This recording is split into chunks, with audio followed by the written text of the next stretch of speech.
Hello students. So in the second part, we are going to start with the next topic, that is government company.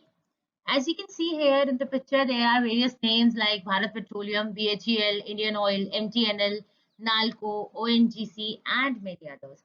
So what exactly a government company is? A government company is a company in which not less than 51% of the paid up share capital is held by the central government or state government or jointly by both. What actually it means that whenever we are talking about sharing, so if it is 50-50, that means both are equal. And if it's a government company, it means government has to hold more than 51% share so that government can have a overruling over there. Okay. So in this, the government can be a central government, a state government, or partly by center, partly by state, or it can be a combination of two or more state governments also. Okay. So whenever there is a government sharing, we can say that it's a government company if it is more than 51% share. Okay. Then the examples, if we talk about, then it is Hindustan Insecticides, Steel Trading Corporation of India, Hindustan Cable, then BHEL, ONGC, Bharat Petroleum, Indian Oil. There are many other companies. Talking about the features, the number one is it is registered or incorporated under Companies Act 2013. The various act which is applied on this type of companies is the Companies Act. We already know that whatever companies are in the existence, they are under the Companies Act 2013. So this is also ruled by the same act. Then it is having a separate legal entity, definitely, because a company is a corporate body as registered under law having perpetual succession and the separate entity. Okay. Then the provisions of the Companies Act are regulated in their management system. Whatever the work they are going to do, it is completely guided by the Companies Act only. The employees and the recruitment under this is done by the rules and regulations of the Memorandum and Article of Association. We already know that in a company, the ruling body, the ruling part is their MOA and AOA. So same applies here also. And because the government is containing their shares, government is obtaining their shareholdings, but again for the remaining part of share, they can use public deposits and public funding over there. Like if it 51% are held by the government, then 49% shares can be issued to a general public. Okay. Then if we talk about suitability, then wherever the private sector is also needed along with the government and where the activities related to finance are to be encouraged. Why we want to involve the private sector? Because the government is not having that much scope of work and they cannot be so technologically advanced. So in that sector, we need private to collab with the government. And whenever we need this related to finance activity are to be encouraged, then we also collab with the private sector. So it is a combination of government as well as private. Okay. Next, we talk about the government company's merits. That is, first, it can be very easily formed by the provision of the act, and only an executive decision of government is required. Because why means the existence of the company, the creation of company, the promotion of company will always be done by the private people. Only we need that government can be a paid up shareholder of that specific company, right? Then the autonomy of decision making is always there because they are a company. So whatever the ruling of the company is there, however the company is are working in the market, they work same in the way. Okay.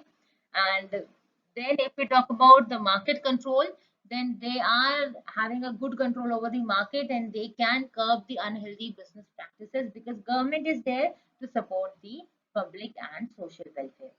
Right. Next, talking about their limitations. So, number one, again, the government interference, government ministers, officials, and politicians will continue to poke down in your day-to-day working, and the constitutional responsibility and all it has to be fixed, and they are answerable to all of these. And third point is that the board usually consists of the politician and the civil servants, right? Means whenever we are talking about the board of directors of this company, the government always have one or two of their officials in your board of directors so that they can check out whatever work you are doing. But practically, what happens? These ministers, these politicians come into the board of directors just to make their personal profits, just to make their personal benefits in that, rather than creating a company rather than promoting that company, rather than making that company a good profitable institution. Okay. Next, talking about the changing role of public sector. Now, in this section, we are going to discuss about what was previously there. We already know that the new economic policy has been launched in 1991. So, before that, what was the role of public sector? And after that, the launching of NEP, that is New Economic Policy of 91, what are the various changes came into the role of the public sector? So, the basically first thing is that in India, the public sector, the basic objective of public sector is one to speed up the economic growth, and second is to making the equitable distribution. Make sure one thing that here the word written is equitable, not equal. Right? Equitable and equal are having different meaning. Equal means कि आप हर एक person को similar benefits दोगे, तब आप उसे equal distribution कहोगे. But when we are talking about equitable distribution, it means whatever distribution is required, it is given to that specific person. मतलब अगर किसी एक person को, so for example, हम money distribute कर रहे हैं and we have to distribute 1 lakh rupees to 10 people. तो अगर हम 1 लाख को 10 लोगों में डिवाइड करना चाहते हैं और अगर हम 10,000 सबको एक जैसे दे दें, it means we have distributed it equally. But later on अगर हम ये डिस्कवर करें कि 10 में से 2 लोग तो ऐसे थे जो काफी रिच थे और जिनको उस मनी की इतनी रिक्वायरमेंट भी नहीं थी, या उनके हिसाब से वो मनी की कोई वैल्यू ही नहीं थी. 10,000 doesn't mean anything to them क्योंकि वो काफी ज्यादा रिच फैमिली से बिलोंग करते हैं. So we won't be giving them 10,000. Why to waste? In next 3 people we check that कि उन्हें requirement तो है but they don't require complete 10,000. If we give them 5,000 also तो वहां से भी उनका काम चल जाएगा. तो remaining 3 को हमने सिर्फ 5,000 दिया, means we have paid only 15,000. And हमारे पास अभी सिर्फ 5 लोग बचे हैं एंड मनी की अगर हम बात करें तो we are left with 75,000 rupees. Sorry, 85,000 rupees. Now what we'll do, we'll distribute this 85,000 to all of these 5 people in the ratio of their needs. This is what a equitable distribution means, right?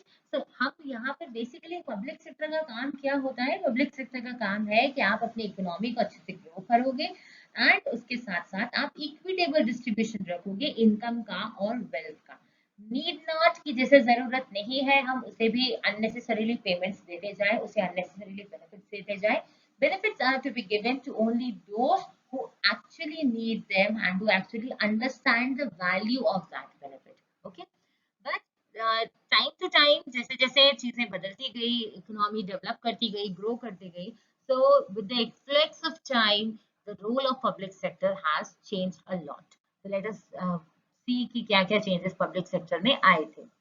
So the number one was the development of infrastructure. जब India independence के बाद में जो development of infrastructure था was the basic amenity और the basic target we can say, क्योंकि उस time पर इंफ्रास्ट्रक्चर डेवलपमेंट में कोई भी प्रोग्रेस नहीं थी. Roads were not well connected, road were not well constructed, highway जो नेटवर्क्स थे वो बहुत ज्यादा स्ट्रॉन्ग नहीं थे. टेलीकम्युनिकेशन की अगर हम बात करें, नेटवर्क ट्रांसपोर्टेशन की बात करें, तो ये सारी सर्विसेज भी इंडिया में बहुत ज्यादा अच्छी नहीं थी. तो उस टाइम पर हमें इंफ्रास्ट्रक्चर डेवलपमेंट के लिए पब्लिक सेक्टर की ही जरूरत थी. अगेन यहाँ पर एक चीज और थी कि जो इन्वेस्टमेंट होता था इंफ्रास्ट्रक्चर में वो काफी ज्यादा ह्यूज अमाउंट का होता था. Like infrastructure can not be develop with 1 lakh, 10 lakh और 20 lakh. It requires 200 crores, 500 crores, 1000 crores, and this huge investment cannot be done by any of the private people, right? अगर मैं आज आपको बोलूं कि आपको एक शॉप स्टार्ट करनी है with the investment of 5 lakh, so you can easily do. But अगर मैं ये बोलूं कि आपको आपके एरिया में, जिस भी एरिया में आप रह रहे हो, उस एरिया के 5 किलोमीटर के रेडियस पे सारी रोड्स का डेवलपमेंट देखना है और वहाँ की जो भी पब्लिक लाइट्स होती हैं, जो आपके रोड लाइट्स लगी रहती हैं, आपको उनको चेक करना है और अगर वो खराब है तो आप उन्हें रिपेयर करवा के सही करवाओगे up to your 5 kilometre radius, तो उसमें काफी बड़ी अमाउंट ऑफ फंड रिक्वायरमेंट होगी, right? And which we don't want to spend. तो यहाँ पर वही चीज आई थी, क्योंकि पब्लिक सेक्टर के ऊपर ये रिस्पॉन्सिबिलिटी थी and private sector don't want to enter in these areas of development because इसमें फंड्स काफी ज्यादा लगते थे and other thing this gestation period was quite long. Now what is the gestation period? It means कि आपने जब fund लगाए हैं तब से लेकर कब आपके पास वो कंप्लीट फंड रिकवर होकर आ जाएगा, तो वो recovery of funds was also a quite long time process in these type of investment. Hence यहाँ पर जो भी प्राइवेट सेक्टर थे वो इन्वेस्ट करना जल्दी नहीं चाहते थे और इसकी वजह से हुआ था कि जो पब्लिक सेक्टर है उनके ऊपर डेवलपमेंट सेक्टर की, डेवलपमेंट ऑफ इंफ्रास्ट्रक्चर की काफी सारी रिस्पॉन्सिबिलिटी आ गई थी। Next talking about the regional balance. अब यहाँ पर रीजनल बैलेंस भी करना था। बिफोर इंडिपेंडेंस भी हमने ये देखा कि लाइक जब ग्रीन रेवोल्यूशन वाली सिचुएशन आई थी तो Punjab and Haryana states were in the quite good position, then the south states were in a good position, the west bengal kolkata region was in a good position, but there were some states, there were some regions जिनका development काफी backward था, जहाँ पर बहुत ज्यादा backward लोग रहते थे या जहाँ पे डेवलपमेंट ज्यादा नहीं हुआ था, जहाँ इंडस्ट्रीज ज्यादा नहीं थी, तो वहां पर डेवलपमेंट काफी कम था। तो government main focus was there to make a regional development, a balanced development, and whatever industries at that moment were establishing, so more incentives, more priorities, more grants were given to those enterprises which were setting up industries in the backward areas. Okay.